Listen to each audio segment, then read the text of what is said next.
You know, I'm over here watching John on DF Retro talk about a Sega Saturn game that I've never seen before. It's called PowerSlave by Lobotomy Software, and it's a first-person shooter released in 1996. I was 7 years old at the time, so I was not playing PowerSlave that year. I just wasn't. I'm a first-person shooter junkie. I almost exclusively enjoy that genre. And yeah, I believe they work better on PC because mouse. Anyways, PowerSlave ends up on PC, the original PlayStation, as well as Saturn. The MS-DOS version uses the build engine, which is what Duke Nukem 3D runs on. But for the home console ports, Lobotomy Software developed their own fully 3D game engine known as Slave Driver, and decided to create PowerSlave with new levels for the Saturn and PS1. Lobotomy Software was a group of Nintendo of America employees that were friends and left to start their own game company. Lobotomy's take on the then popular 3D-inspired Doom clones of the day, PowerSlave ends up being quite the underrated masterpiece, not just for its non-linear gameplay, but for the Slave Driver engine, powering the entire experience on console. Slave Driver, as a game engine, is apparently one of the best things to ever happen to the Sega Saturn. After the success of PowerSlave, it was even used to port Duke Nukem 3D and Quake to the Saturn. The Sega Saturn is in fact a 2D powerhouse, but notorious for struggling with 3D polygonal graphics. Lobotomy Software stepped up and proved the entire industry wrong that year. I'm learning all this amazing information about the Saturn and how it handles 3D, and all I can think of is, how have I never heard of PowerSlave? I must play this game immediately. So we hit up eBay. Only 2 listings for the Saturn version? 143 bucks? 120 bucks with no artwork? Should we just play the PS1 version?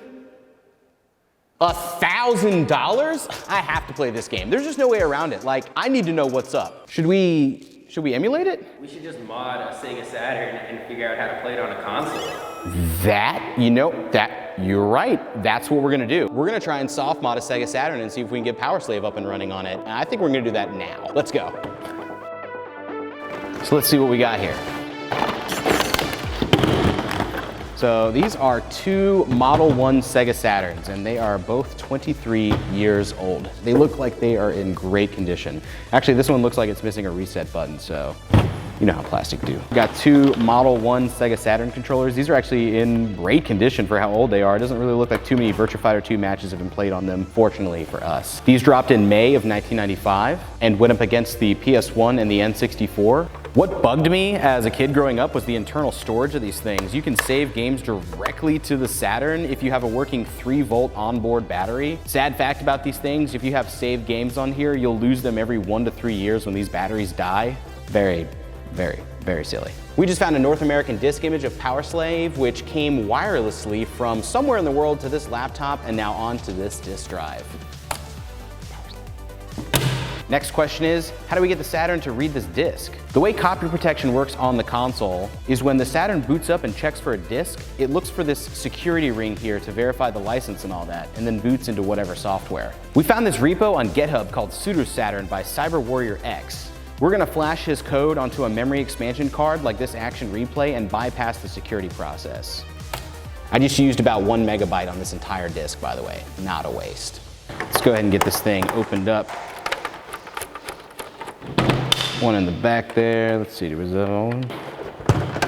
All right. Got the top popped off. So this is what the inside of a Sega Saturn looks like, by the way, if you've never taken a look at it. Power button, reset button.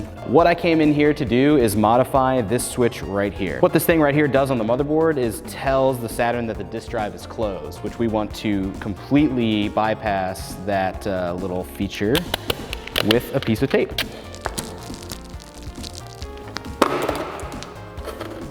Real quick, I'm gonna test and see if this actually works, if it actually thinks that there's a disk in the drive.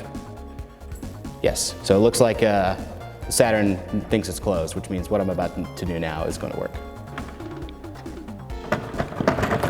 All right, this is gonna be interesting. What we have to do now is use the legendary swap trick to get this Sega Saturn to boot off the pseudo Saturn installer disk and flash the action replay. This is something that takes immense skill and proper timing to pull off, and that's what I hope to bring to the table today. To start, we need a region-specific North American game disc like this one to match the region of the Saturn, and we need a copy of the software that we are trying to boot into.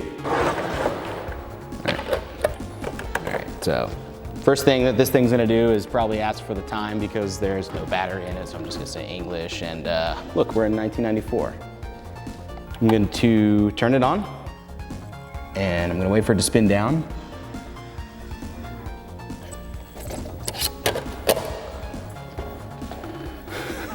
Will it boot? Yep, it booted. All right, so now I'm gonna hit reset, drop it in there.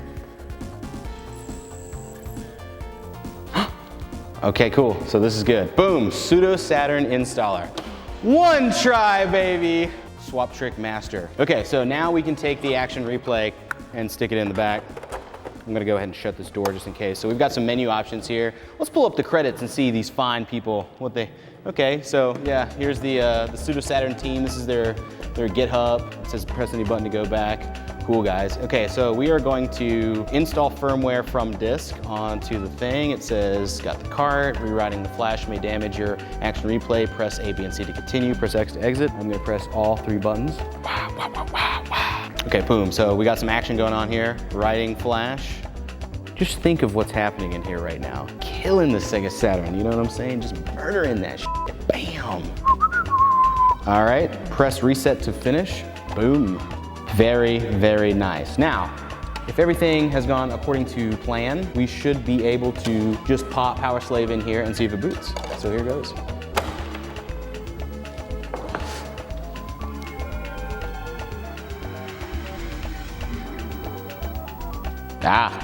Pseudo Saturn loader. So this is loading into RAM from the cart. We've got some options to start game. I think we're gonna start game. Ooh, ooh. Okay, so there's the Sega license screen. That means that it worked. Boom.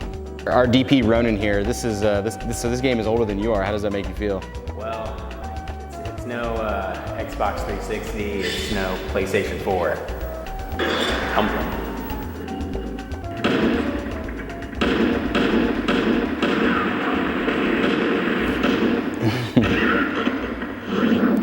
Just 10 minutes in and this game is sick. It feels like butter in my hands, hot butter. I see what John was saying on DF Retro. This is probably the game with the best graphics on the Saturn.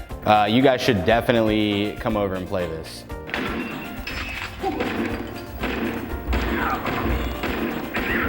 Cool little spiders for the enemies. This is like, the frame rate is so good. It's like a smooth 30 frames. I couldn't help it. I just had to pull down Quake and see how the conversion stacks up against the PC version. Okay. I can tell right off the bat this version runs at a slower frame rate than PowerSlave, but that's probably because everything in Quake is a 3D polygon and PowerSlave used sprites for weapon models and enemies.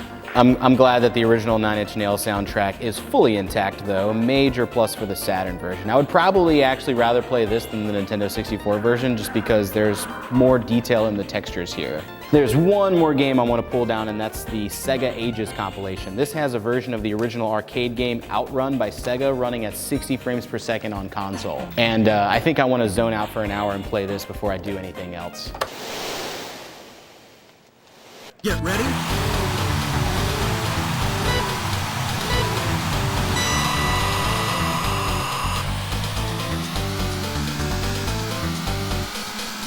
Well, this has been enlightening. I'm actually looking forward to spending more time with the Sega Saturn now that I can play all the hits. No spoilers, but we just got an 8-bit microcomputer in the mail, and you're gonna have to subscribe to see which one we got when we drop that video tomorrow. I'm Ben Scarborough, and I'll see you all later in a 32-bit world. Peace.